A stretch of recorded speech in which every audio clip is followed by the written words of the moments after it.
মদ্যপান, ধূমপান ও মাদক সেবন স্বাস্থ্যের পক্ষে ক্ষতিকর। চলি দেবাশিস, তোমাদের বৈবাহিক জীবন সুখের হোক এই কামনা করি। আচ্ছা, সাবধানে যাবেন। আশা করি খাওয়া দাওয়ায় কোনো ত্রুটি হয়নি। আসলে পুরোটাই তো একা হাতে দেখছি, মানে সব ঠিকঠাক ছিল তো, মানে আমি বেশি দেখতে টেকতে। আরে হ্যাঁ হ্যাঁ, সে না হয় হয়েছে, তুমি ঘরে যাও, অনেক রাত হলো। রুম আবার একা আছে। এই চল রে, এই চল চল চল চল, অনেক দেরি। হ্যাঁ চলো চলো হ্যাঁ চলো চলো চলো, অনেক রাত হয়ে গেল, এরপর গাড়ি বাড়ি পাওয়া মুশকিল হবে। চলো চলো চলো চলো চলো। বলছি 12টা তো বেজে গেছে, আর কতক্ষণ বসে থাকবে? চলো, শোবার সময় হলো। আমি আলাদা শোবো। মানে তুমি আলাদা শুলে? সেই রাতেই ঘটল আরেকটি ঘটনা। অবশ্য রাত না বলে বলা ভালো, ভোর রাত। দক্ষিণ কলকাতার গোলপার্কে একটা রাস্তার কোণের ওপর একটা অস্থায়ী চায়ের দোকান খুলেছে সবে। বুড়ো ভিখিরি ফাগুরাম প্রথম খদ্দের।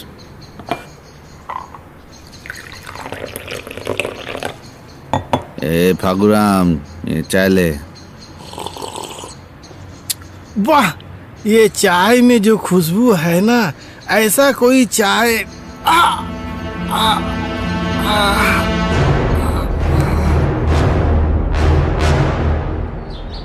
ব্যোমকেশ বাবু, এই হলো সজারুর কাঁটার প্রথম শিকার।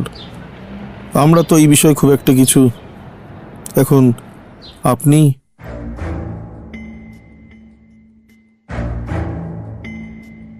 বাংলা সাহিত্যের রোমাঞ্চকর কিছু গল্প দিয়ে সাজানো আমাদের এই বিশেষ নিবেদন সানডে সাসপেন্স। আজ আপনার জন্য শরদিন্দু বন্দ্যোপাধ্যায়ের ব্যোমকেশ কাহিনী সজারুর কাঁটা। শরদিন্দু বন্দ্যোপাধ্যায়ের জন্ম 30শে মার্চ 1899 সালে, মৃত্যু 1970 সালের 22শে সেপ্টেম্বর। বাঙালি পাঠক মহলে তিনি সবচেয়ে জনপ্রিয় তাঁর লেখা ব্যোমকেশ বক্সীর গল্প ও উপন্যাসের জন্য। যদিও ব্যোমকেশ কাহিনী ছাড়াও তিনি রচনা করেছেন অসামান্য কিছু ঐতিহাসিক উপন্যাস, অজস্র ছোট গল্প ও চিত্রনাট্য। রচনাকাল হিসেবে ব্যোমকেশ সিরিজের প্রথম গল্প পথের কাঁটা, তারপর সীমান্ত হীরা। পাঠকদের সুবিধের জন্য অবশ্য সত্যান্বেষীকেই ব্যোমকেশের প্রথম গল্প বলে ধরা হয়। গল্প উপন্যাস মিলিয়ে ব্যোমকেশকে নিয়ে তিনি মোট 32টি কাহিনী রচনা করেন। আমাদের আজকের গল্প সজারুর কাঁটা প্রথম প্রকাশিত হয় 15ই মার্চ 1967 সালে। গল্পটি আমরা নিয়েছি আনন্দ পাবলিশার্স থেকে প্রকাশিত শরদিন্দু অমনিবাস দ্বিতীয় খণ্ড থেকে। প্রধান চরিত্রে ব্যোমকেশ, রাখালবাবু, দেবাশিস এবং দীপা। গল্পের রেডিও রূপান্তর গোধূলি। গল্প পাঠে দীপ, ব্যোমকেশ বক্সী এবং গল্পের সূত্রধার আমি মিমি। সানডে সাসপেন্সে শুরু হচ্ছে সজারুর কাঁটা।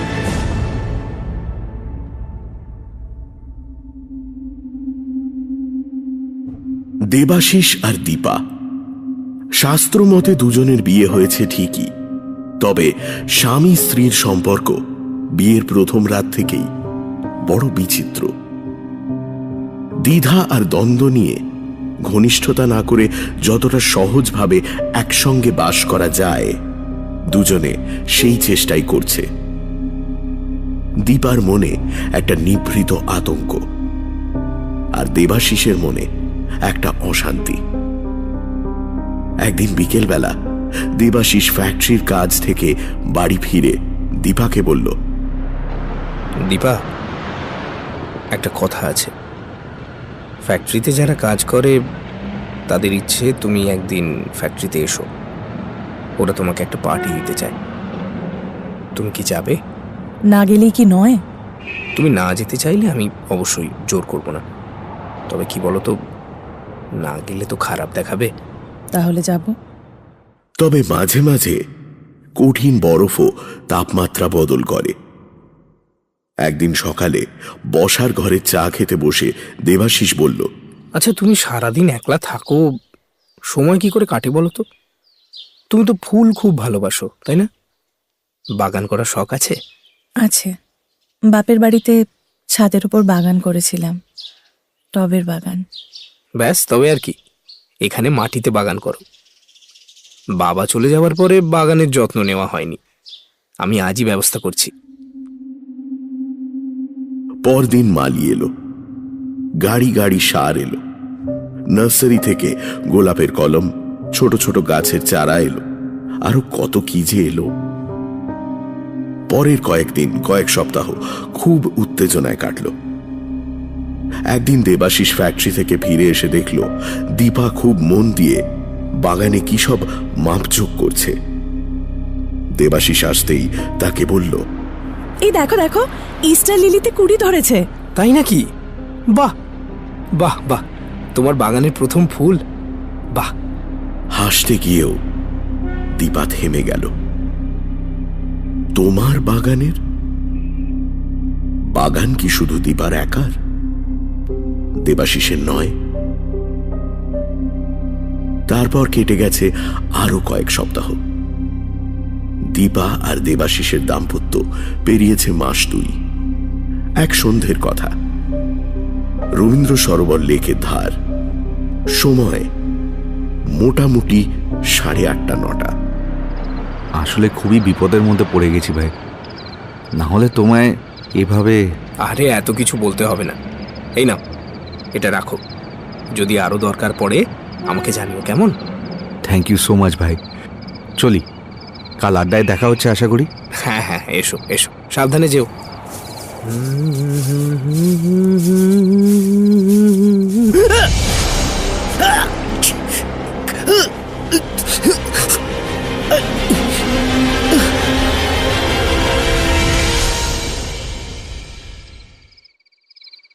ব্যোমকেশের কেয়াতলার বাড়িতে আলোচনা চলছে। ঘড়ির কাঁটা রাত 9:30 পেরিয়েছে। রয়েছেন ইন্সপেক্টর রাখালবাবু, সঙ্গে অজিত। আলোচনার বিষয় হচ্ছে একটা বেহেড পাগল সজারুর কাঁটা নিয়ে শহরময় দাপিয়ে বেড়াচ্ছে। কিন্তু অত শত অস্ত্র থাকতে সজারুর কাঁটা কেন? ব্যাপারটা কবে শুরু হয়েছিল মনে আছে অজিত? হ্যাঁ, মনে আছে বই কি, মাস 3 আগে। হ্যাঁ, প্রথম শিকার? প্রথম শিকার বুড়ো ভিকিরি ফাগুরাম, বয়স অনেক, তার উপর বিকলাঙ্গ। তারপরেরটা তো বোধহয় আরো মাসখানেক পরে, তাই না? হ্যাঁ, রাতের রবীন্দ্র সরোবর। একটা বেঞ্চিতে শুয়ে একজন মুটে মজুদ শ্রেণীর লোক, বুকের বাঁদিকে বিঁধে গেল সজারুর কাঁটা। মৃত ব্যক্তির নাম মঙ্গলরাম। পুলিশ কোনো কিনারা করতে পারল না, 2-4 দিন তল্লাশ করে হাল ছেড়ে দিল। তৃতীয় খুনটা তারও হপ্তা 2 পরে। গুণময় দাস, একটা ছোট মণিহারি দোকানের মালিক, দোকান বন্ধ করে ঈষৎ বেসামাল অবস্থায় ফিরছিলেন।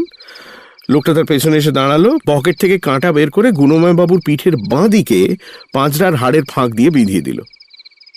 আমার প্রশ্নের উত্তরটা কিন্তু তুমি দিলে না ব্যোমকেশ। এত অস্ত্রশস্ত্র থাকতে সজারুর কাঁটা কেন? রাখালবাবু সিগারেটে ধোঁয়া ছাড়তে ছাড়তে আর চোখে ব্যোমকেশের দিকে তাকালেন। সম্ভবত আততায়ীর পোষা সজারু আছে, বিনামূল্যে কাঁটা পায়, তাই ছোড়াছুরির দরকার হয় না। এই বাজে কথা বলো না তো, নিশ্চয়ই কোনো গূঢ় উদ্দেশ্য আছে।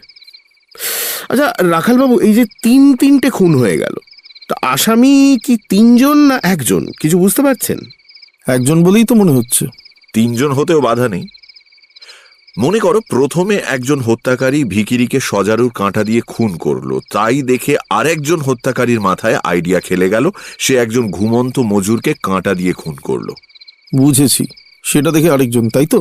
হতেই পারে, কিন্তু যা হতেই পারে, যা সম্ভব, তাই যে ঘটেছে এমন কথা তো বলা যায় না। তার চেয়ে ঢের ইঙ্গিতপূর্ণ কথা হচ্ছে যারা খুন হচ্ছে তারা কে। একজন ভিকিরি, একজন মজুর, আর একজন দোকানদার। এর মধ্যে ইঙ্গিতপূর্ণ কি আছে আমি তো বুঝতে পারছি না। আচ্ছা ব্যোমকেশ বাবু, সত্যিই কি পাগলের কাজ? সেক্ষেত্রে আরেকটা প্রশ্ন চলে আসে, আততায়ী যদি পাগলই হয় তাহলে কি তাকে সহজে ধরা যেত না? পাগল হলেই সবসময় ন্যালাখ্যাপা হয় না রাখাল। এমন অনেক পাগল আছে যারা এতটাই ধূর্ত যে তাদের পাগল বলে চেনাই যায় না। তা সত্যি। আমার কিন্তু একটা জিনিস মনে হচ্ছে, আপনি যতই থিওরি তৈরি করুন, আপনার অন্তরের বিশ্বাস যে একটা লোকই 3টে খুন করেছে। আমারও তাই বিশ্বাস। এখন বলুন দেখি, যে লোকটা খুন করেছে সে পাগল, এটা আপনি আপনি সত্যি বিশ্বাস করেন?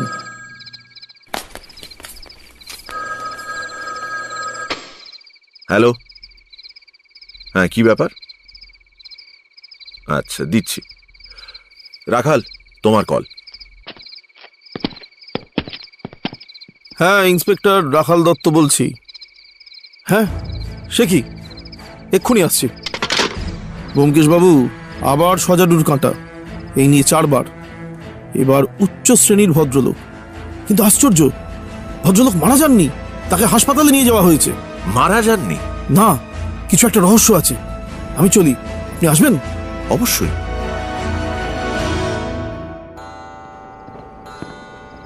সময় রাত 10টা। হাসপাতালে লোক কম।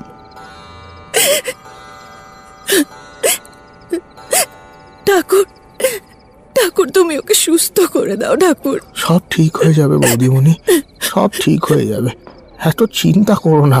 তো তোমার শরীরটা খারাপ হবে না, সব ঠিক হয়ে যাবে। ঠাকুর ঠাকুর ঠাকুর। ব্যোমকেশ আর রাখাল বাবু হাসপাতালে প্রবেশ করলেন। চলো ওদিকে জিজ্ঞেস করা যাক। আচ্ছা, বেড নাম্বার 302-তে একটু খেয়াল রেখো। হ্যাঁ, ডক্টর গুপ্ত রয়েছেন ওখানে, সেলাইন, রক্ত এগুলো কিন্তু প্রয়োজন, একটু খেয়াল রেখো, কেমন? নমস্কার, আমরা থানা থেকে আসছি। ও আচ্ছা, আপনারা ওই ভেতরের ঘরে চলে যান। হ্যাঁ, ডাক্তার গুপ্ত আপনাদের জন্যই অপেক্ষা করছেন। নমস্কার ডাক্তারবাবু, আমি ইন্সপেক্টর রাখাল দত্ত, আর ইনি শ্রীযুক্ত ব্যোমকেশ বক্সী। আরে মশাই, আজ দেখছি অসাধারণ ঘটনা ঘটার দিন। ব্যোমকেশ বাবুর সঙ্গে পরিচয় হলো। বসুন বসুন। কি ব্যাপার বলুন তো?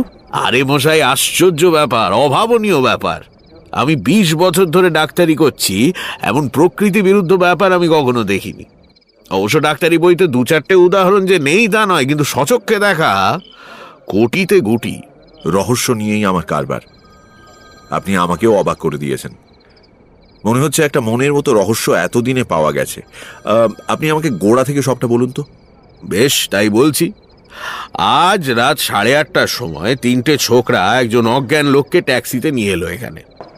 ওরা রবীন্দ্র সরোবর বেড়াতে গেছিল। হঠাৎ দেখলো একটা গাছের তলায় বেঞ্চির পাশে একজন পড়ে আছে। দেশলাই জেলে দেখে লোকটার পিঠের বাঁ দিকে সজারুর কাঁটা বিঁধে আছে, কিন্তু লোকটা মরেনি, অজ্ঞান হয়ে গেছে। ওদের মধ্যে একজন লোকটাকে চিনতে পারলো, তাদের ফ্যাক্টরির মালিক দেবাশিস ভট্ট। তখন ওরা হাসপাতালে নিয়ে এলো। আচ্ছা, তারপর? তারপর ছেলেটাকে টেবিলে শুইয়ে পরীক্ষা করলাম। সজারুর কাঁটা দিয়ে হত্যা করার কথা এখন তো সবাই জানে। আমি ভাবলাম এক্ষেত্রে কাঁটা বোধহয় হার্ট পর্যন্ত পৌঁছয়নি, কিন্তু হার্ট পরীক্ষা করতে গিয়ে দেখি অবাক কাণ্ড, হার্ট নেই। তারপর বুকের ডান দিকে হার্টটা খুঁজে পেলাম।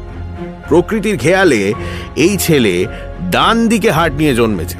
কি বলছেন? এ তো সত্যি অদ্ভুত ব্যাপার। আরে না হলে আর বলছি কি, সজারুর কাঁটা হার্টে বিঁধতে পারেনি বটে, কিন্তু বাঁদিকে ফুসফুসে বিঁধেছে। সেটাও কম সিরিয়াস নয়। যতক্ষণ কাঁটা বিঁধে আছে ততক্ষণ রক্তক্ষরণ হচ্ছে না, কিন্তু কাঁটা বার করলেই ফুসফুসের মধ্যে রক্তপাত হয়ে মৃত্যু হতে পারে। তারপর আপনি কি করলেন? কাঁটা বের করতে পারলেন? খুব সাবধানে বের করলাম। 6 ইঞ্চি মতো লম্বা কাঁটা, তার 2 ইঞ্চি বাইরে বেরিয়েছিল, বাকিটা সোজা ফুসফুসের ভেতরে। এই যে, এই দেখুন না কাঁটা। বেশ ধারালো আর সরু তো, অনেকটা আপনাদের ফরসেপের মতো। রাখাল, এ দেখো। আচ্ছা ডাক্তার গুপ্ত, তারপর কি হলো? ছেলের কপাল ভালো যে কাঁটা বের করার পর আর রক্তপাত হলো না। কিছুক্ষণ পরে ওর জ্ঞান হলো। নিজের ঠিকানা, ফোন নাম্বার দিয়ে স্ত্রীর কাছে খবর পাঠাতে বললো। তারপর ওকে ওষুধ দিয়ে ঘুম পাড়ালাম। ও স্ত্রী যখন এলো তখন ও ঘুমোচ্ছে। বাইরে একটি মেয়ে বসে আছে, সেই কি? হ্যাঁ, দেবাশিসের স্ত্রী। ও স্বামীর কাছে থাকতে চায়, কিন্তু এক্ষুনি তো তা সম্ভব নয়। ওকে বললাম বাড়ি ফিরে যাও, কিন্তু ও যাবে না। ওকে স্বামীর কাছে যেতে দেওয়া হয়েছিল? একবার ঘরে গিয়ে দেখে এসেছে। আমি বারবার বললাম যে আশঙ্কার বিশেষ কোনো কারণ নেই, তুমি বাড়ি যাও, কাল সকালে আবার এসো, কিন্তু ও কিছুতেই যাবে না। ঠিক আছে, আমি একবার চেষ্টা করে দেখি। বেশ, তো দেখুন না। কিন্তু একটা কথা, ওর স্বামীকে কেউ খুন করার চেষ্টা করেছিল এ কথা ওকে বলা হয়নি। বলা হয়েছে অ্যাক্সিডেন্টে বুকে চোট পেয়েছে। আপনারাও তাই বলবেন। মেয়েটি এমনিতেই শক পেয়েছে, ও কথা শুনলে আরো বেশি শক পাবে। না, বলবো না। ডাক্তারবাবু, সজারুর কাঁটাটা আমি সিজ করলাম। ব্যোমকেশ বাবু, এই নিয়ে 4টে। ব্যোমকেশ আর রাখালবাবু বাইরে এসে মেয়েটির কাছে গেল। মেয়েটি তখনও বেঞ্চেই বসেছিল। ওদের দেখে মেয়েটি উঠে দাঁড়ালো। রাখালবাবু বললেন, নমস্কার, আমি ইন্সপেক্টর রাখাল দত্ত, আর ইনি শ্রী ব্যোমকেশ বক্সী। ব্যোমকেশের নাম শুনেও মেয়েটির মনে কোনো দাগ কাটল না। তার শঙ্কা ভরা চোখ একবার এর মুখে একবার ওর মুখে যাতায়াত করতে লাগলো। ব্যোমকেশ নরম সুরে বলল, আপনি ভয় পাবেন না।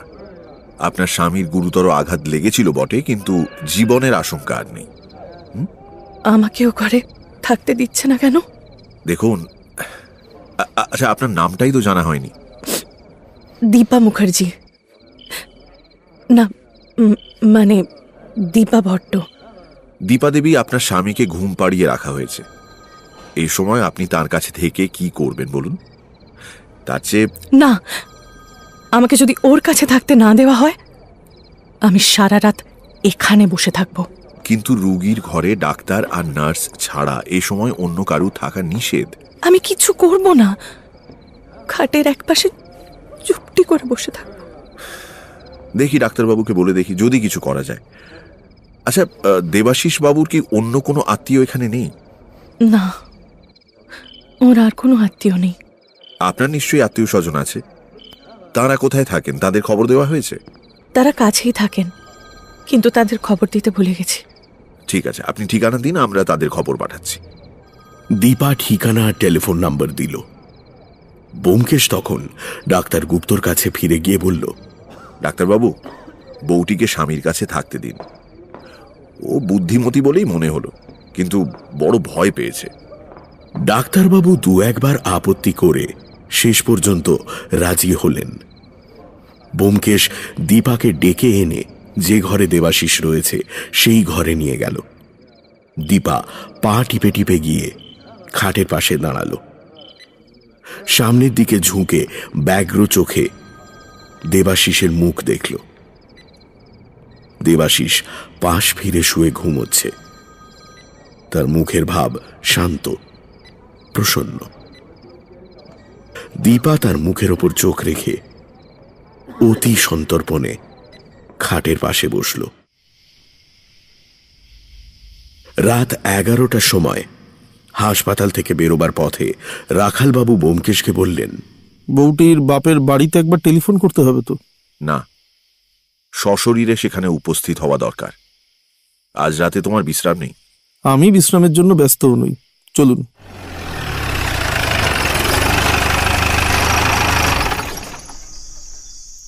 পুলিশের গাড়িতে দীপার বাপের বাড়ি পৌঁছতে 5 মিনিটও লাগল না। রাস্তা শুনশান, বাড়ির সদর দরজা বন্ধ।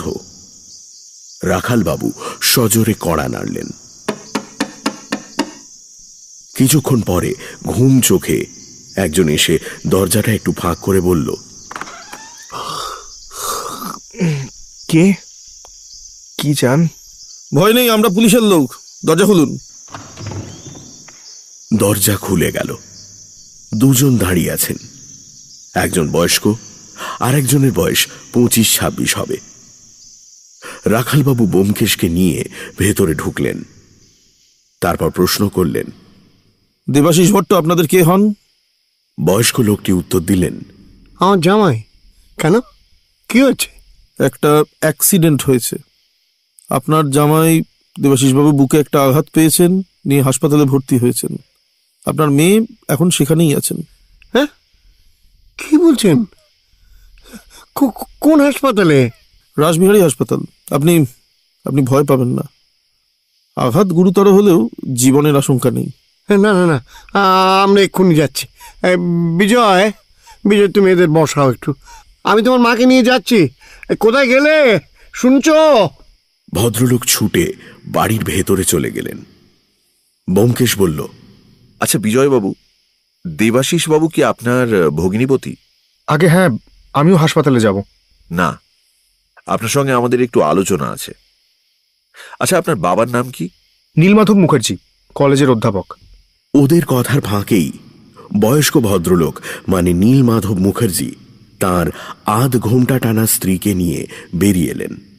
রাখালবাবু বললেন, মিস্টার মুখার্জি, আপনারা পুলিশের গাড়িটাতেই যান। গাড়ি আপনাদের পৌঁছে দিয়ে এখানে ফিরে আসবে। আমরা ততক্ষণ এখানেই আছি।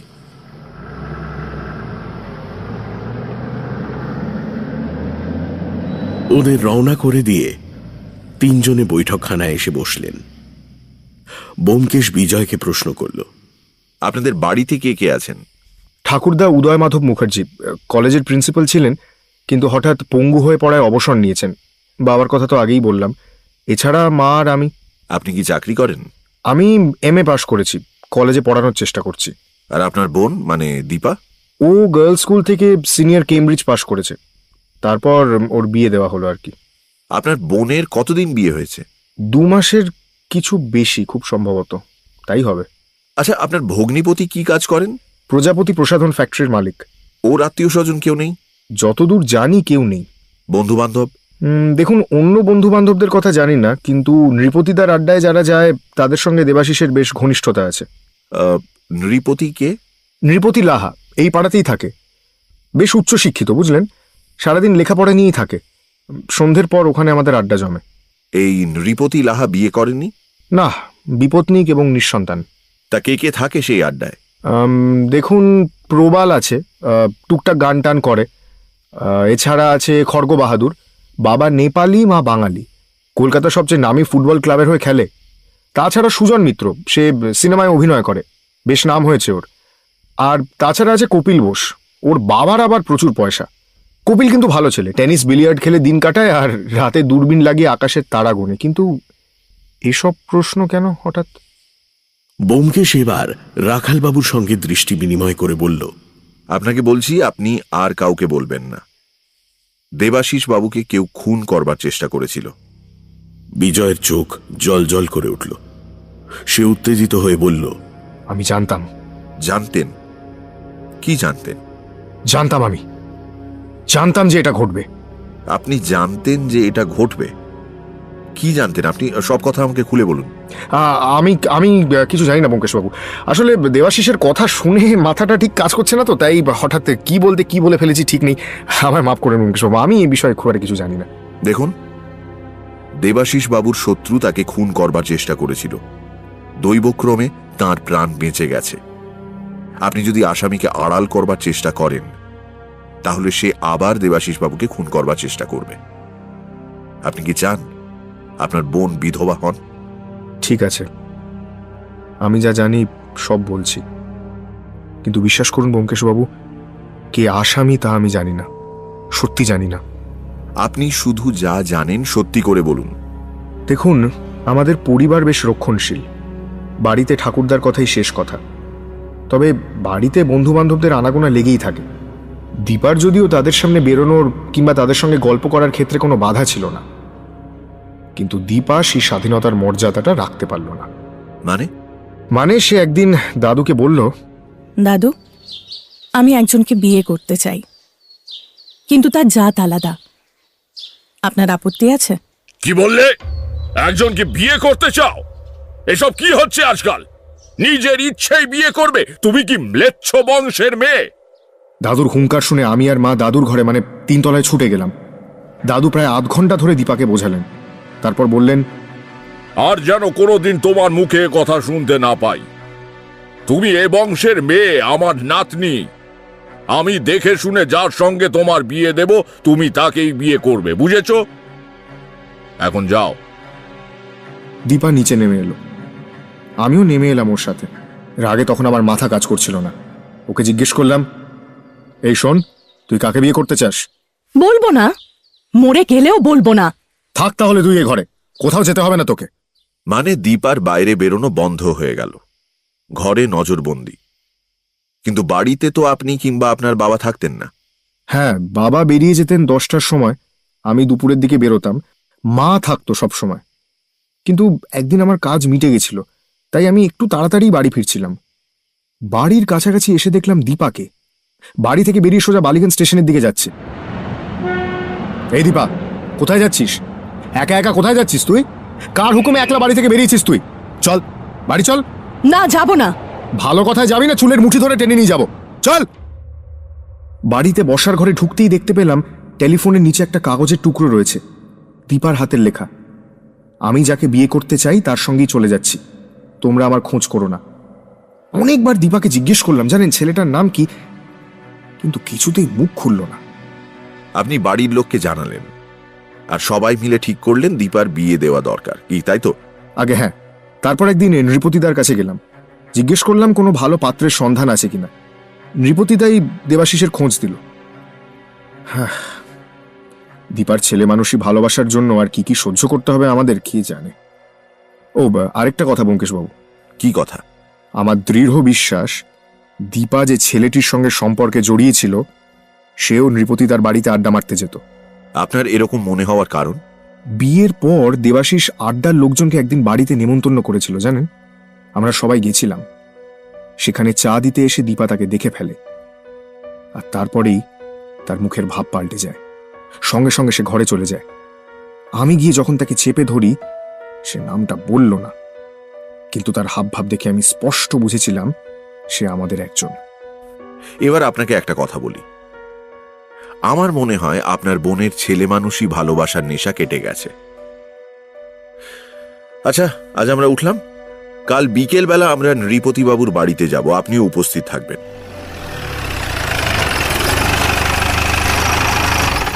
ফিরতি পথে ব্যোমকেশ রাখালবাবুকে বলল, আজ এই পর্যন্ত থাক, কাল সকালে আবার হাসপাতাল যাব। পরদিন বেলা 10টা নাগাদ ব্যোমকেশকে নিয়ে রাখালবাবু হাসপাতাল এলেন।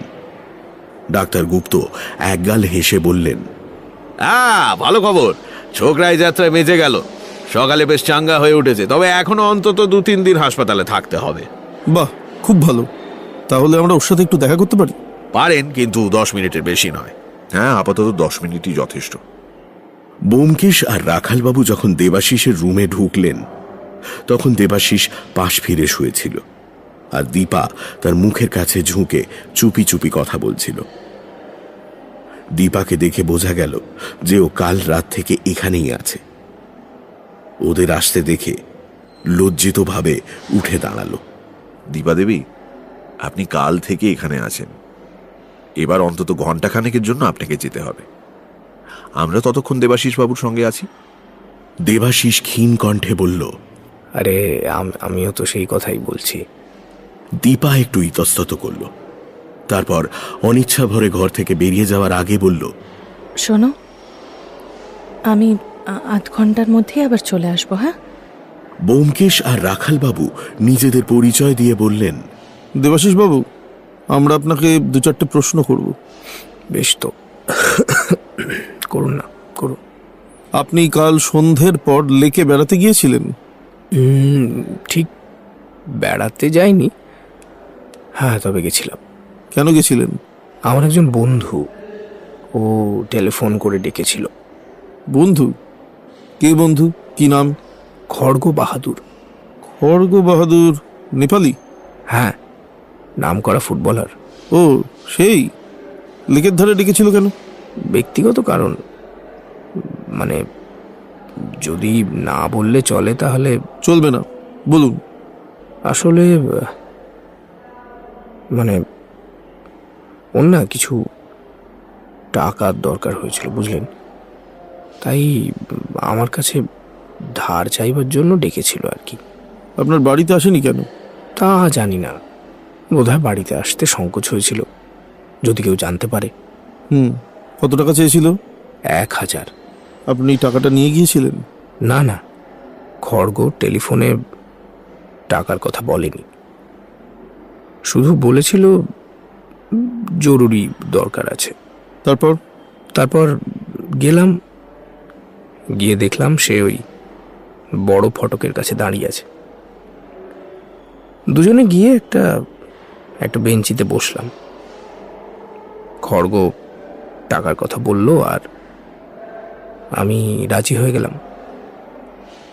কিছুক্ষণ কথাবার্তার পর খড়গ চলে গেল, তার নাকি অন্য কারোর সঙ্গে দেখা করবার ছিল। আমি একলা বসে রইলাম। হঠাৎ না পিঠে একটা দারুণ যন্ত্রণা হলো। তারপর আর আমার কিছু মনে নেই। পেছন থেকে কাউকে দেখতে পেয়েছিলেন? না। রাখালবাবু ব্যোমকেশের দিকে তাকালেন। ব্যোমকেশ প্রশ্ন করল, আপনার হৃৎপিণ্ড যে শরীরের ডান দিকে, এই কথা আপনার স্ত্রী নিশ্চয়ই জানেন। দেবাশিস চোখ বুজে একটু চুপ করে রইল। শেষে বলল, না, ও বোধহয় জানে না। আপনার বন্ধুরা জানেন? না, আমার বন্ধু বলতে বিশেষ কেউ নেই। সহকর্মী আছে, আর মাস দুয়েক হলো আমি নৃপতিদার বাড়িতে যাই। সেখানে কয়েকজনের সঙ্গে বন্ধুত্ব হয়েছে। নৃপতিবাবুর বাড়ির বন্ধুরা জানেন? না, কেউ জানে না।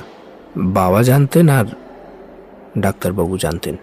আচ্ছা আচ্ছা, এমন কেউ আছে আপনার মৃত্যুতে যার লাভ হবে? কেউ না। আচ্ছা, আপনার সঙ্গে দীপা দেবীর সম্পর্ক কেমন? হ্যাঁ, সম্পর্ক সম্পর্ক কেমন মানে, জানো, আজ একটা নতুন ক্রিম তৈরি করেছি। তাই নাকি? কিসের ক্রিম? মুখে মাখার ক্রিম। হোমা, সত্যি? কেমন গন্ধ? তা আমি কি করে বলবো? যারা মাখে তারা বলতে পারবে। তা বাড়িতে যদি আনো, আমি একটু মেখে দেখতে পারি? তোমার এখন মাখা চলবে না, আগে অন্য লোকের মুখে মাখিয়ে দেখতে হবে তো, যে মুখে ঘা বেরোয় কিনা। কার মুখে মাখিয়ে পরীক্ষা করবে? ফ্যাক্টরি দরওয়ান ফৌজদার সিং, ওর মুখে মাখিয়ে দেখব। ওর গালের চামড়া হাতির চামড়ার মতো। যা। দীপা, আজ উৎপলা সিনেমায় একটা ভালো ছবি দেখাচ্ছে, তুমি দেখতে যাবে? না, আমি যাব না গো। ভয় নেই দীপা, সিনেমা দেখতে দেখতে অন্ধকারে আমি তোমার গায়ে হাত দেব না। না, সিনেমা আমার ভালো লাগে না। বেশ, আমি নৃপতিদার বাড়িতে যাচ্ছি, ফিরতে 8:30 হবে, কেমন? কি হলো দেবাশিস বাবু? হ্যাঁ, আপনি বললেন না তো আপনার সঙ্গে দীপা দেবীর সম্পর্ক কেমন? ওই স্বামী স্ত্রীর স্বাভাবিক সম্পর্ক, যেমন হয় তেমন। আর কি বলবো বলুন? আচ্ছা বেশ, আজ আর আপনাকে বেশি প্রশ্ন করব না, আপনি সেরে উঠুন, তারপর যদি দরকার পড়ে তখন দেখা যাবে। প্রশ্নোত্তর পর্ব শেষ হল। সেদিন সন্ধ্যের পর নৃপতির বাড়িতে রাখালবাবু আর ব্যোমকেশ যখন পৌঁছল, তখন সেখানে সবাই উপস্থিত। ওদের দেখে সবাই উঠে দাঁড়ালো। তাদের মধ্যে একজন এগিয়ে এসে বলল, আসুন আসুন, আমরা আপনাদের জন্যই অপেক্ষা করছি। আমি নৃপতি লাহা, নমস্কার। তারপর একে একে কপিল, প্রবাল, সুজন আর খড়গ বাহাদুরের সঙ্গে পরিচয় করিয়ে দিয়ে বলল, বিজয়ের মুখে আমরা সবই শুনেছি। ব্যোমকেশ একটু ভৎসনার চোখে বিজয়ের দিকে তাকালো। বিজয় কুণ্ঠিতভাবে বলল, আসলে ব্যোমকেশবাবু, মানে এরা ছাড়লো না। সজারুর কাঁটার কথা এদের বলতেই হলো, মানে এত পিড়াপিড়ি করছিল সবাই। খড়গ বাহাদুর বলল, আচ্ছা ব্যোমকেশবাবু, এই যে সজারুর কাঁটা নিয়ে এত কিছু হচ্ছে, এই ব্যাপারটা কি বলুন তো? আপনার কি মনে হয় এসব কোনো পাগলের কাজ? পাগলেরও হতে পারে, কিংবা পাগল সাজবার চেষ্টাও হতে পারে। সুজন জিজ্ঞাসা করল, সেটা কিরকম? পাগল সাজলে অনেক সময় খুনের দায় থেকে নিষ্কৃতি পাওয়া যায়। বড়জোর পাগলা গারদে বন্ধ করে রাখে, ফাঁসি হয় না, এই আর কি। আপনারা দেবাশিস বাবুর বন্ধু, তার জীবন সম্বন্ধে নিশ্চয়ই অনেক কিছু জানেন।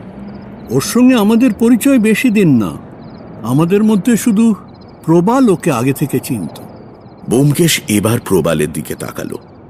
প্রবাল গলা পরিষ্কার করে বলল, সেরকম কিছু না, আমরা স্কুলে এক ক্লাসে পড়তাম, তাই পরিচয় ছিল, কিন্তু বন্ধুত্ব ছিল না। বন্ধুত্ব ছিল না? না, বন্ধুত্বও ছিল না, অসদ্ভাবও ছিল না।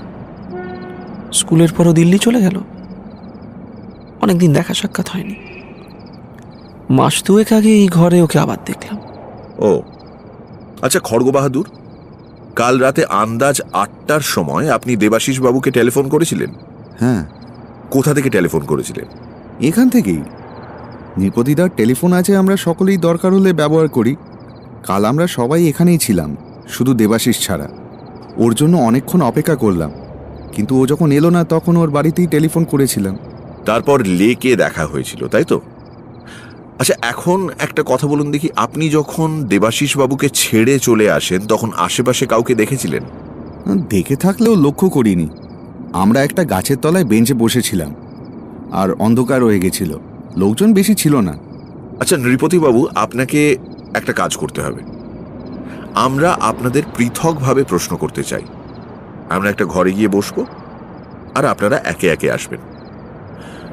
ছোট একটা ঘর পাওয়া যাবে কি? নিশ্চয়ই, পাশেই ছোট ঘর আছে। আসুন আসুন, দেখাচ্ছি। পর্দা ঢাকা দরজা দিয়ে নৃপতি তাদের পাশের ঘরে নিয়ে গেল।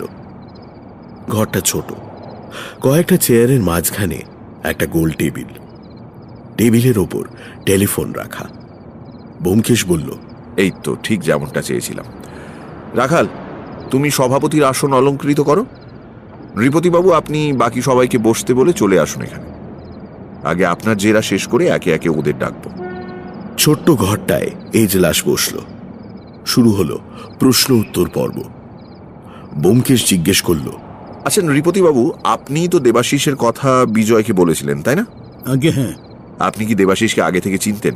ওর বাবার সঙ্গে আমার আলাপ হয়েছিল, সেও 6-7 বছর আগের কথা। দেবাশিস তখন কলকাতায় থাকতো না, দিল্লিতে পড়াশুনো করত। আসলে দেবাশিসের বাবা সুভাষিস বাবু আমার বাড়ির সামনের ফুটপাতে পড়ে গেছিলেন। আমি ওনাকে বাড়িতে নিয়ে এসে ফার্স্ট এড দিই, সেই প্রথম আলাপ। তারপর উনি ওনার ফ্যাক্টরিতে তৈরি সাবান, তেল, ক্রিম সব আমাকে উপহার দিয়ে খুবই বিব্রত করেছিলেন। মাঝে মাঝে বাড়িতে এসে খোঁজ খবরও নিতেন। আপনি তো দেবাশিস বাবুকে আপনার বাড়ির এই আড্ডাতে নিয়ে আসেন। হ্যাঁ, ভেবেছিলাম বিজয়ের সঙ্গে প্রাথমিক পরিচয়টা এখানেই হয়ে যাবে। আচ্ছা, প্রবাল কিরকম লোক? গাইয়ে বাজিয়ে লোক, একটু বেশি সেন্সিটিভ এই যা। তবে মাঝে মাঝে একটু কেমন যেন হয়ে যায়। মানে আপন মনে পিয়ানো বাজিয়ে চলে যায়। মাসখানেক আগে ওর বউ গত হয়েছে, সে ব্যাপারে কাউকে কিচ্ছু জানায়নি, ভাবতে পারেন। একদিন আমি বউয়ের খবর জিজ্ঞেস করাতে খুব উদাস গলায় বলল যে বউ মারা গেছে, কিসব যেন হার্টের রোগ ছিল। আমার তো বেশ অবাক লেগেছিল। তা দেবাশিস বাবু কি প্রায় প্রতিদিনই আপনার এখানে আসতেন? তা একরকম আসতেন। এখানে সবার সঙ্গেই বেশ ভাব হয়ে গেছিল ওর।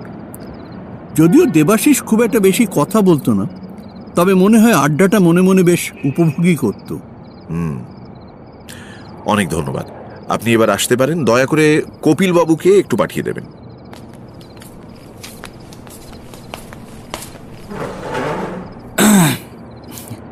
কপিল এসে চেয়ার টেনে বসল। আচ্ছা কপিল বাবু, আপনি যে অবিবাহিত, এর কোনো কারণ আছে কি? আসলে আমি এমন একজনকে বিয়ে করতে চাই যার মন হবে আমার মনের সমান্তরাল। সেরকম কাউকে খুঁজছি, পাচ্ছি না, তাই এখনো বিয়েটা আর করা হয়নি। আমি তারাদের নিয়ে বেশ আছি। দিনের বেলা কাজকর্মে কিঞ্চিত ব্যস্ত থাকি, রাতে মানে আপনি কি দূরবীন নিয়ে? হ্যাঁ, দিনের বেলা টেনিস বিলিয়ার্ড খেলে সময় কেটে যায়, আর রাতে দূরবীন নিয়ে ছাদে চলে যাই। তা শুধুই কি তারা দেখেন নাকি অন্য কোনো? না না না না, অন্য আর কিছু নেই। আচ্ছা, আপনি আসতে পারেন। একটু প্রবাল বাবুকে ডেকে দেবেন।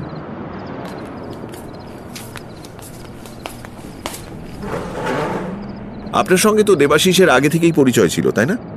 গরিবের সঙ্গে বড় মানুষের যতটুকুনি পরিচয় থাকে ততটুকু।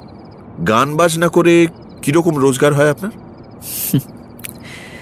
এদেশে শিল্পীর কদর কিরকম সেটা তো আপনি ভালোই জানেন ব্যোমকেশ বাবু। তা আপনি কি বিবাহিত? ছিলাম, এখন আর নেই। স্ত্রী মারা গেছে, জন্মগত রোগ ছিল, শ্বশুর বাড়ির লোকেরা লুকিয়ে বিয়ে দিয়েছিল। আচ্ছা, তো আপনার বাড়ি কোথায়? গোলপাক। ওই গোলপাক থেকে একটা সরু রাস্তা বেরিয়েছে, সেটা দিয়ে কিছুটা এগোলে একটা পুরনো দোতলা বাড়ি আছে, তার একতলায় ভাড়া থাকি। আপনি কি রোজ এখানে আড্ডা দিতে আসেন? যখন রেকর্ডিং এর চাপ থাকে তখন আসা হয় না, রেওয়াজের ব্যাপার থাকে তো। আর বাড়িতে কি আপনি একাই থাকেন?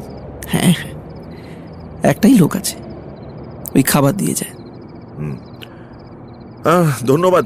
প্রবল বাবু, আপনি একটু বিজয়কে পাঠিয়ে দেন এবার। বিজয়বাবু, আপনার বোনের আইবুড়ো বেলার বই খাতা জিনিসপত্র নিশ্চয়ই এখনো আপনাদের বাড়িতে আছে। কাল আমরা যাব, একটু নেড়ে চেড়ে দেখব যদি দরকারি কোনো জিনিস পাওয়া যায়। বেশ, ঠিক আছে।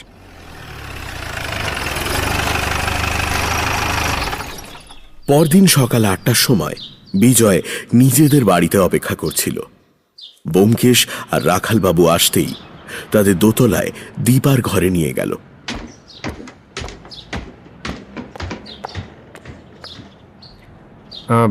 এইটা দীপার ঘর। এই ঘরেই তার যা কিছু আছে, বিশেষ কিছুই ও নিয়ে যায়নি।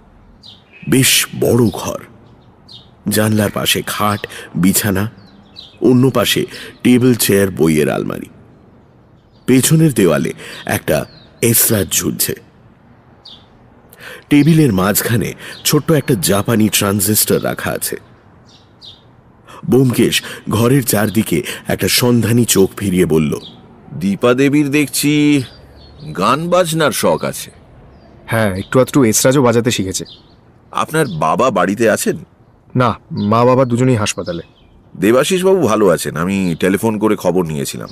বোধহয় 2-3 দিনের মধ্যেই ছেড়ে দেবে। যাক, আপনারা চা খাবেন তো? আপত্তি কি? একবার হয়েছে, কিন্তু অধিকন্তু নদশায়। ঠিক আছে, আমি চা নিয়ে আসছি। ততক্ষণ আপনারা দেখুন যা দেখার। বইয়ের আলমারির চাবি খুলে দিয়েছি, আর খাটের তলায় দুটো ট্রাঙ্ক আছে, তার চাবিও খোলা আছে। দাঁড়ান, আমি চাটা নিয়ে আসছি। বিজয় বেরিয়ে যাবার পর ব্যোমকেশ রাখালবাবুকে বলল, ঘরে তল্লাশ করার মতো বিশেষ কিছুই নেই দেখছি। আমি বইয়ের আলমারিটা দেখছি, তুমি ততক্ষণ ট্রাঙ্ক দুটো হাঁটকাও।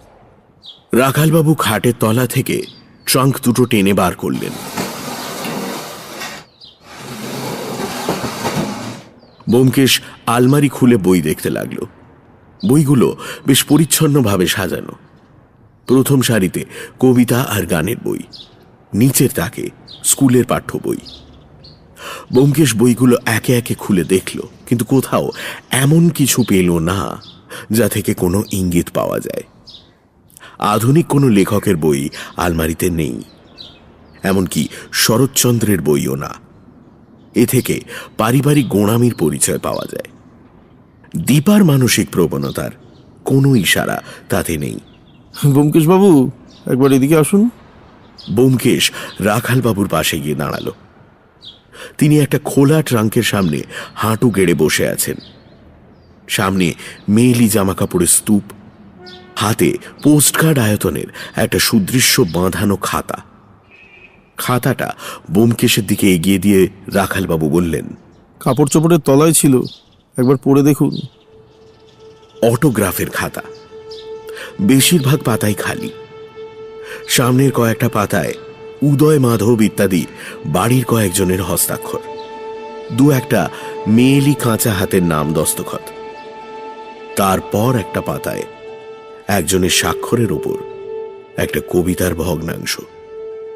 তোমার চোখের বিজলি উজ্জ্বল আলোকে পরাণে আমার ঝঞ্ঝার মেঘ ঝলকে। তারপর সব পৃষ্ঠা শূন্য। অটোগ্রাফের খাতাটা যে দীপার তাতে কোনো সন্দেহ নেই, কারণ মলাটের ওপরেই তার নাম লেখা রয়েছে। যিনি রবীন্দ্রনাথের কবিতা একটু মোচড় দিয়ে উদ্ধৃত করেছেন, তার নামটা অপরিচিত নয়। তিনি বিশেষ একটি আড্ডার নিয়মিত সভ্য। ব্যোমকেশ খাটো গলায় বলল, আমাদের সন্দেহ তাহলে মিথ্যে নয়। বাইরে পায়ের শব্দ শোনা গেল। ব্যোমকেশ চট করে অটোগ্রাফের খাতাটা পকেটে পুরে রাখালবাবুকে চোখে ইশারা করল। বিজয় দু হাতে দু পেয়ালা চা নিয়ে এসে টেবিলের ওপর রাখল। বলল, আসুন ব্যোমকেশ বাবু, চা নিন। কিছু পেলেন?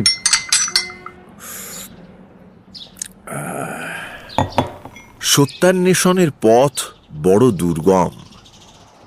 কোথায় কোন কানাগলির মধ্যে সত্য লুকিয়ে আছে খেয়ে বলতে পারে। যাই হোক, নিরাশ হবেন না, 2-4 দিনের মধ্যেই আসামি ধরা পড়ে যাবে।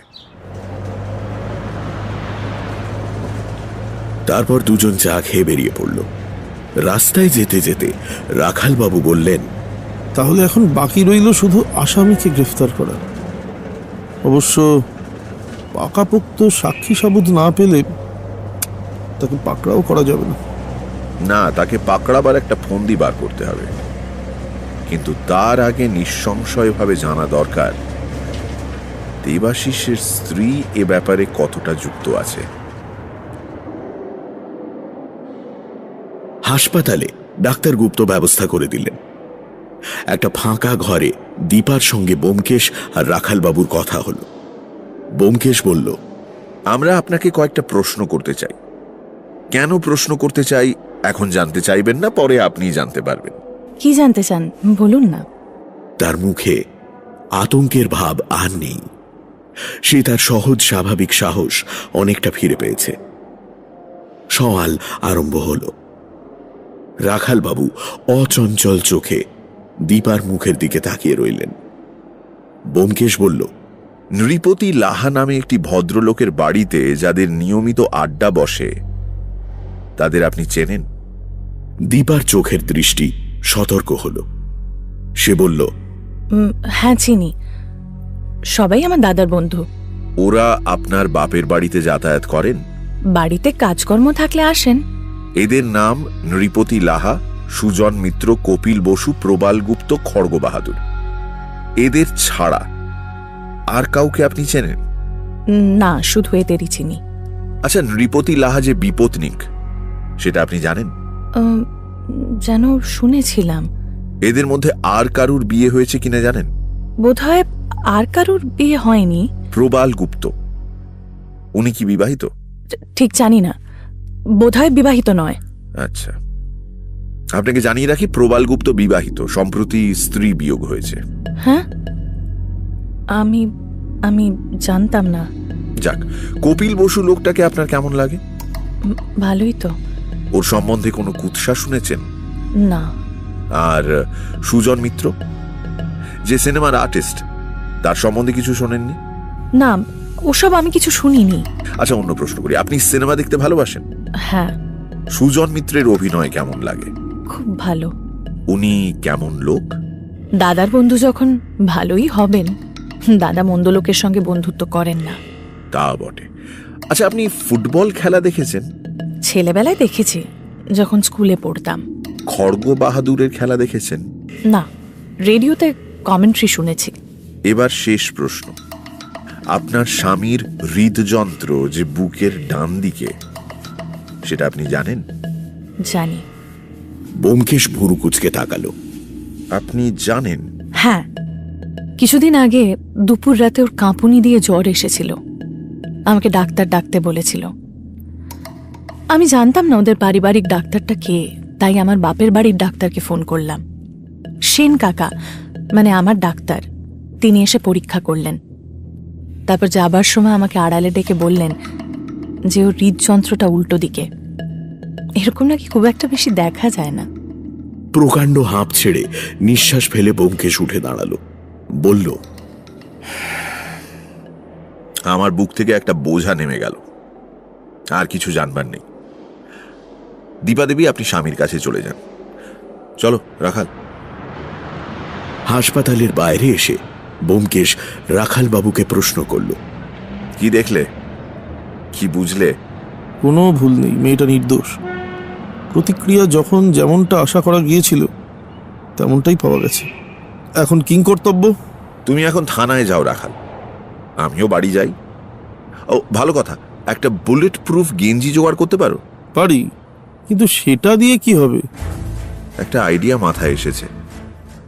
আজ রাতে গেঞ্জি নিয়ে আমার বাড়িতে এসো, তখন বলবো।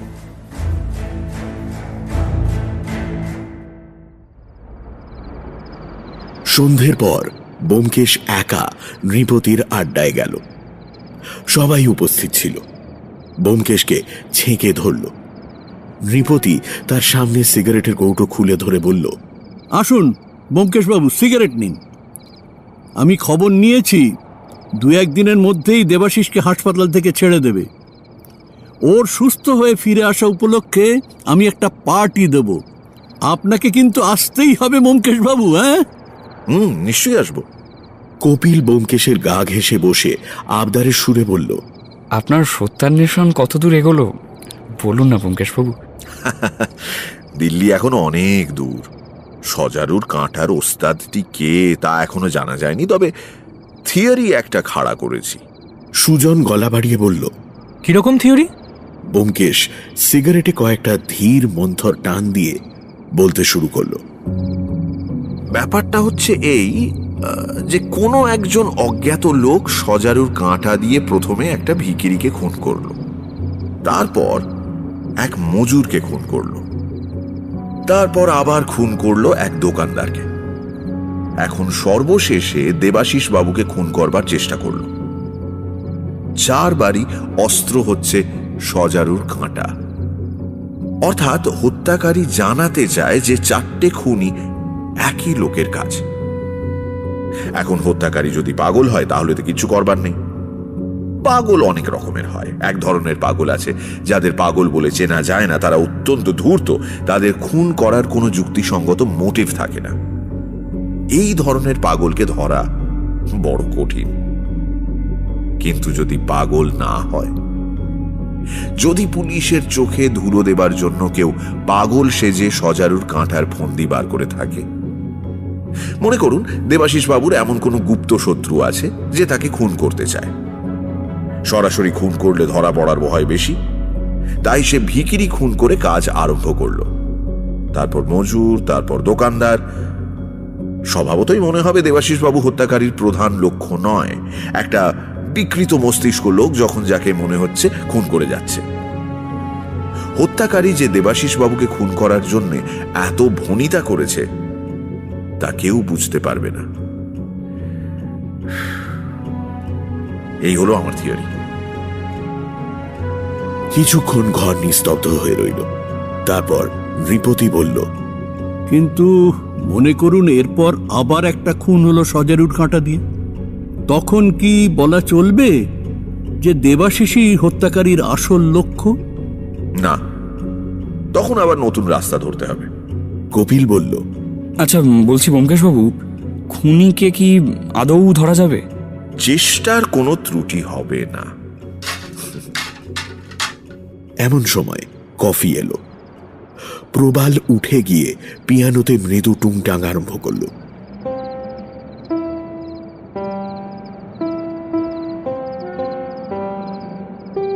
ব্যোমকেশ কফি শেষ করে আরো কিছুক্ষণ গল্প সল্প করে বাড়ি ফিরে চলল।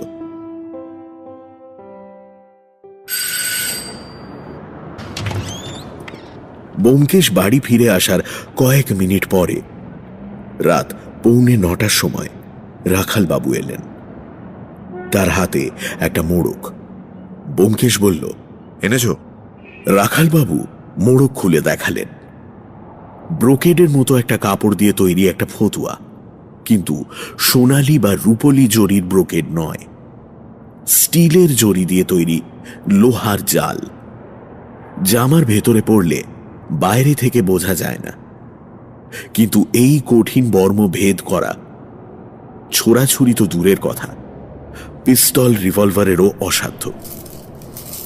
ব্যোমকেশ জামাটা নিয়ে নেড়ে চেড়ে পাশে রাখল, বলল, আমার গায়ে একদম ঠিক হবে। ও, আরেকটা কথা বলি, আমাদের সজারুর পেছনে লেজুর লাগাবার ব্যবস্থা করেছো? সব ব্যবস্থা হয়েছে। আজ রাত 7টা থেকে তার পেছনে লেজুর থাকবে। এক মুহূর্তের জন্য তাকে চোখের আড়াল করা হবে না। সারাক্ষণ পেছনে লেজুর থাকছে, এমনকি দিনের বেলাও। বেশ, এখন এসো কিছু পরামর্শ করে নি। আমিও পুকুরে চার ফেলে এসেছি। খাটো গলায় দুজনের মধ্যে অনেকক্ষণ পরামর্শ হলো। তারপর 9:30 বাজলে রাখালবাবু উঠবার উপক্রম করছেন, এমন সময় টেলিফোন বেজে উঠল। ব্যোমকেশ ফোন তুলে নিয়ে বলল, হ্যালো, কে? না, ঠিক চিনতে পারছি না তো। কি? আজ সন্ধ্যের পর আমি যেখানে গিয়েছিলাম আপনিও সেখানে ছিলেন? তো কি ব্যাপারে কথা বলবেন? সজারুর কাঁটার ব্যাপারে? আচ্ছা আচ্ছা আচ্ছা, কোথায় দেখা করব? রবীন্দ্র সরোবরের বড় ফটকের কাছে আসবো, তাই তো? আচ্ছা ঠিক আছে, হ্যাঁ আমি বেরোচ্ছি এক্ষুনি। না না না না, আর কেউ থাকবে না আমার সাথে। টেলিফোন রেখে ব্যোমকেশ যখন রাখালবাবুর দিকে তাকালো, তার চোখ দুটো জল করছে। পাঞ্জাবির বোতাম খুলতে খুলতে ব্যোমকেশ রাখালবাবুকে বলল, টোপ ফেলার সঙ্গে সঙ্গে এত তাড়াতাড়ি মাছ টোপ গিলবে সেটা ভাবিনি রাখাল। রাখালবাবু ব্যোমকেশকে বুলেট প্রুফ ফতুয়া পরাতে পরাতে বললেন, আপনি কোনো চিন্তা করবেন না ব্যোমকেশবাবু, আমি ঠিক জায়গায় থাকব। সজারুর পেছনে লেজুর আছে, 3 জন মিলে সজারুকে কাবু করাটা খুব অসুবিধা হবে না। ব্যোমকেশ ফতুয়ার উপর আবার পাঞ্জাবি পরল। তারপর রাখালবাবুর দিকে একবার অর্থপূর্ণ ঘাড় নেড়ে বেরিয়ে গেল। রাখালবাবু ঘড়ি দেখলেন, 10টা বাজতে 20 মিনিট। তিনিও বেরিয়ে পড়লেন। যথাস্থানে যথাসময়ে উপস্থিত থাকতে হবে যে, তাও আবার লুকিয়ে।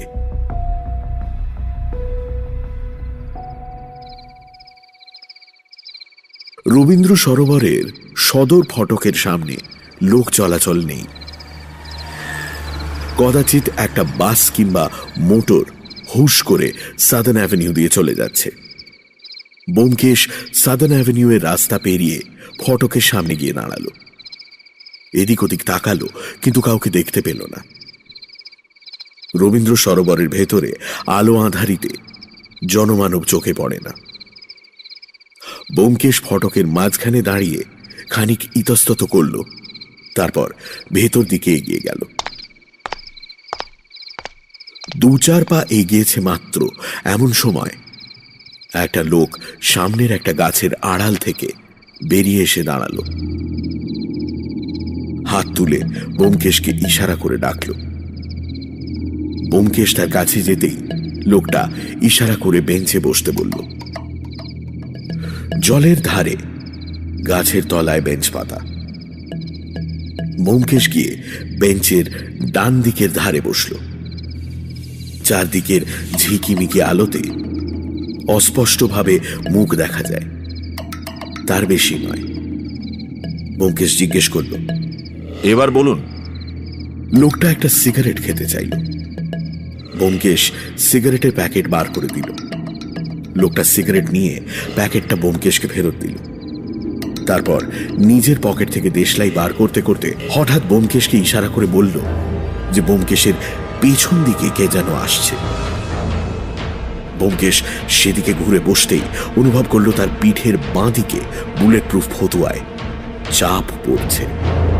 বিদ্যুৎ বেগে সে পেছনে ফিরল। লোকটা তার পিঠে সজারুর কাঁটা বিধিয়ে দেবার চেষ্টা করছে। ব্যোমকেশ মুখ ঘোরাতেই হতবুদ্ধির মতো সে চাইল।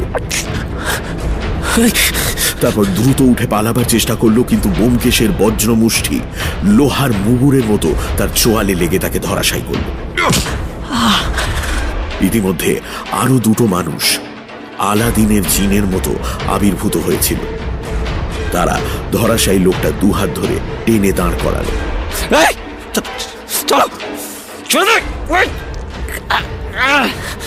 ব্যোমকেশ তার হাত থেকে সজারুর কাঁটা ছিনিয়ে নিয়ে বলল, প্রবাল গুপ্ত, তুমি 3 জনকে খুন করেছ এবং 2 জনকে খুন করার ব্যর্থ চেষ্টা করেছ। ব্যোমকেশ বক্সি, চলো এবার থানায় যেতে হবে তো। রাখাল, চলুন চলুন।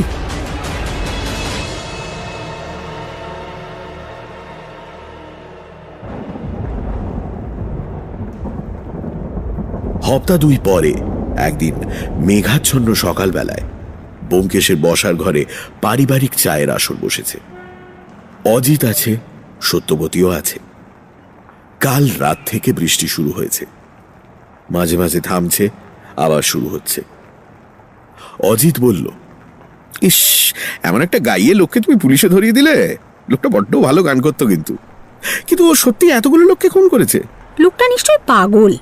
প্রবাল গুপ্ত পাগল নয়, কিন্তু একেবারে প্রকৃতিস্থ মানুষও নয়। অবস্থাপন্ন ঘরের ছেলে ছিল, হঠাৎ দৈব দুর্বিপাকে গরিব হয়ে গেল। দারিদ্র্যের তিক্ত রসে ওর মনটা বিষিয়ে উঠল। ওর চরিত্রে ষড়রিপুর মধ্যে দুটো ভীষণভাবে স্পষ্ট, লোভ আর ঈর্ষা। দারিদ্র্যের আবহাওয়ায় এই দুটো রিপু ওকে আর প্রকৃতিস্থ থাকতে দেয়নি। সব কথা পরিষ্কার করে বলো না বাপু।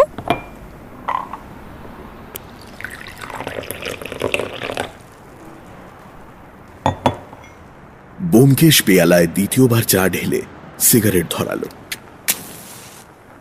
আস্তে আস্তে ধোঁয়া ছেড়ে অলস কণ্ঠে বলতে শুরু করলো,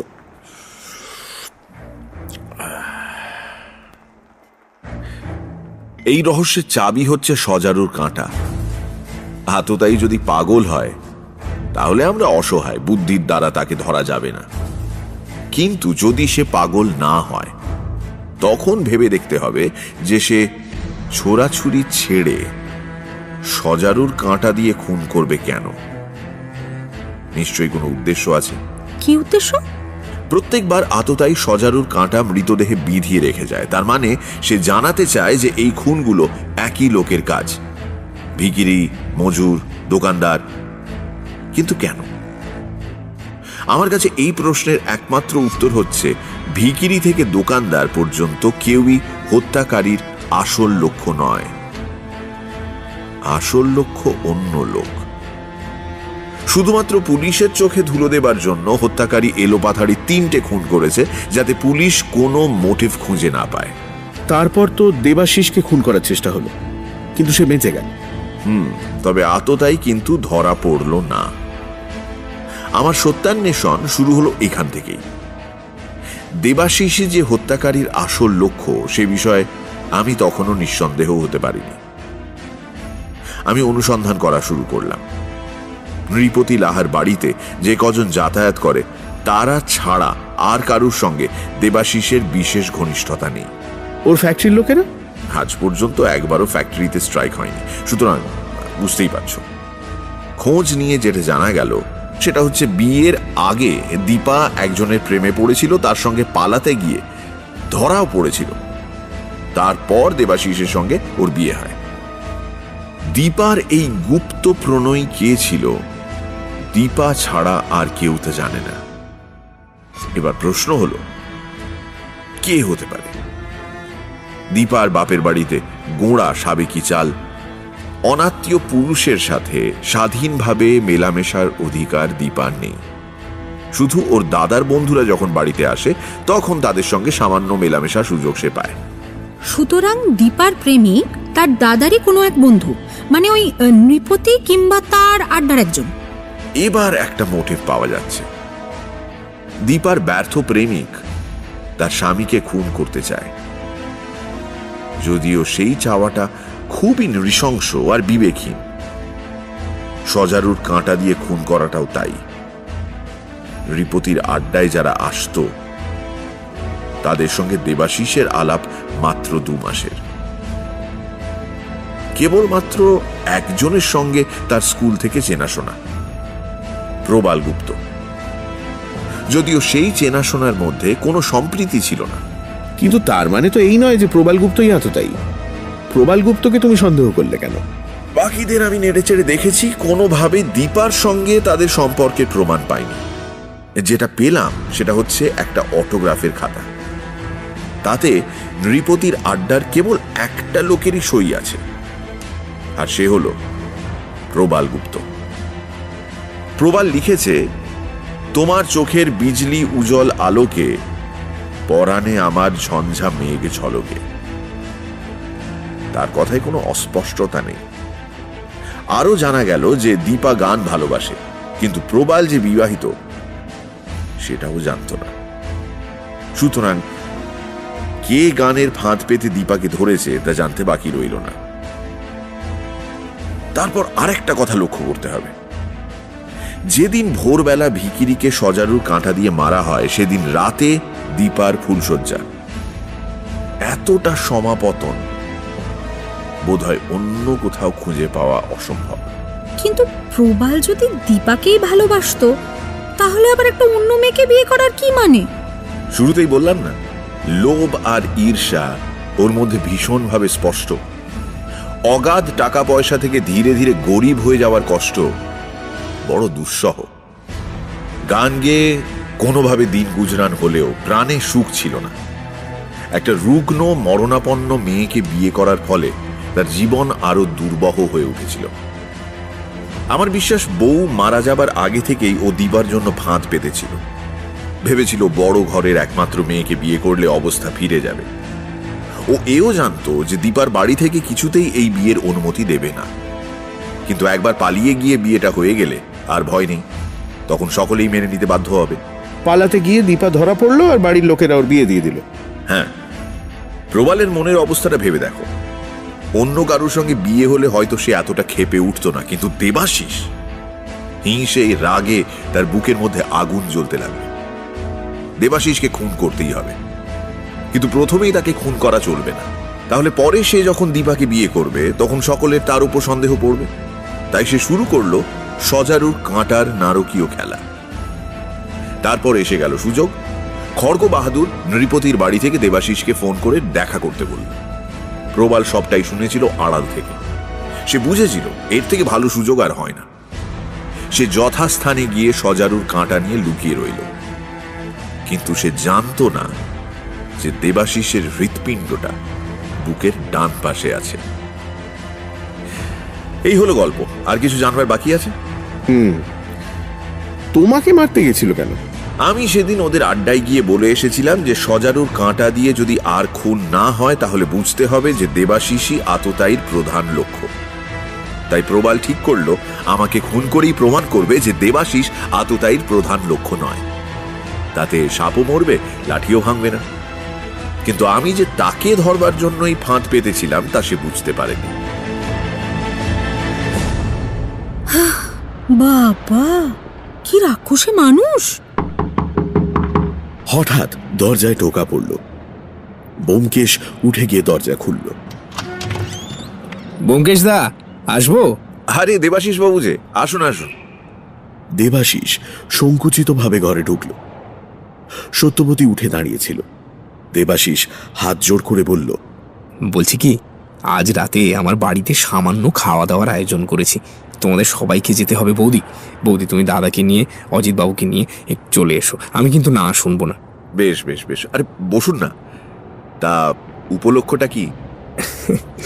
উপলক্ষ মানে আমি আর কি বলি বলতো।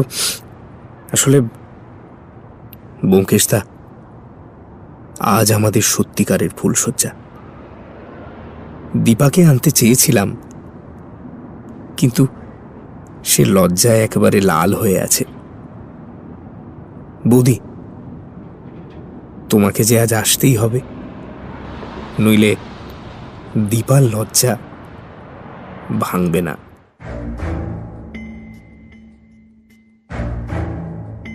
শুনছিলেন ব্যোমকেশ কাহিনী সজারুর কাঁটা। রচনা শরদিন্দু বন্দ্যোপাধ্যায়। রেডিও রূপান্তর গোধূলি। ব্যোমকেশ বক্সী, উদয় মাধব মুখার্জি এবং গল্পের সূত্রধার আমি নীল। গল্প পাঠে অজিত এবং ডাক্তার গুপ্তর চরিত্রে দীপ। ইন্সপেক্টর রাখাল দত্ত শ্রী শুভদীপ চক্রবর্তী। নীল মাধব মুখার্জি শ্রী জগন্নাথ বসু। দেবাশিস ভট্টর চরিত্রে সোমক। দীপার ভূমিকায় অয়ন্তিকা। নৃপতি লাহা শ্রী সুকোমল ঘোষ। কপিলের ভূমিকায় শ্রী ঋতব্রত মুখার্জি। প্রবালের চরিত্রে শ্রী ঋদ্ধি সেন। সুজনের ভূমিকায় চয়ন। চাওয়ালা এবং খড়গ বাহাদুরের ভূমিকায় রিচার্ড। ভিখারি ফাগুরামের চরিত্রে রাজেশ। সত্যবতীর ভূমিকায় শ্রী। নার্সের চরিত্রে মোহর। বিবাহ আসরে জনৈক ব্যক্তি পুষ্পল। আবহ সঙ্গীত এবং স্পেশাল এফেক্টসে রিচার্ড। বিজয় ও জনৈক ভৃত্যের ভূমিকায় শব্দগ্রহণ এবং পরিচালনায় অগ্নি। মির্চির তরফ থেকে আন্তরিক ধন্যবাদ শ্রীমতী সানন্দা চক্রবর্তী, শ্রী শুভদীপ চক্রবর্তী, শ্রী সুকোমল ঘোষ, শ্রী ঋতব্রত মুখার্জি এবং শ্রী ঋদ্ধি সেনকে এই বিশেষ উদ্যোগে আমাদের পাশে থাকার জন্য। শেষ হল শরদিন্দু বন্দ্যোপাধ্যায়ের ব্যোমকেশ কাহিনী সজারুর কাঁটা। আগামী সপ্তাহে আরও একটি রোমাঞ্চকর গল্প নিয়ে হাজির হবে সানডে সাসপেন্স।